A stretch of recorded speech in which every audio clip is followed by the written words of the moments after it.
तर सूरजच्या बोलण्यात देखील कॉमेडी असते. चला तर बघूया तिकडे काय झालेलं आहे. तर इकडे टीम बीचे सगळे सदस्य बसलेले असतात आणि इथे पंढरीनाथ एक शायरी सांगत असतो की नजर बाग में नजर को हमने नजर से नजर मिलाते हुए नजर से देखा, नजर पड़ी जब नजर के ऊपर नजर को हमने नजर से नजर चुराते हुए नजर से देखा.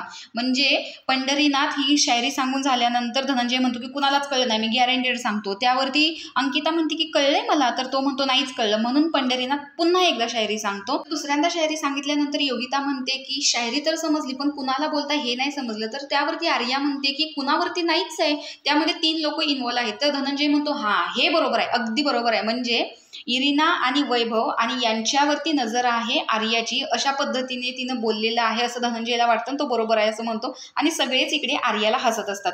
तर आर्या ज्यावेळेस ही शायरी समजावून सांगत असते त्यावेळेस सूरज अचानकच म्हणतो हा खराय खराय. अजून तर तिने बोलायला सुरुवात पण केलेली नसते, तिने फक्त 3 लोक इन्व्हॉल्व आहेत एवढंच सांगितलेलं असतं. आणि सूरजच्या या जस्ट वाक्यावरती सगळेच हसायला सुरुवात करतात. म्हणजे पंढरीनाथ ऍक्शन करून दाखवते. सूरजचं असं झालंय की इकडून खिशात हात घालून चाललाय आणि हे दोघे इकडे बोलतायत आणि आर्या काहीतरी सांगते आणि खराय खराय असं म्हणतोय. तर सूरज आता टीम बी मध्ये पूर्णपणे रुळलेला दिसतोय.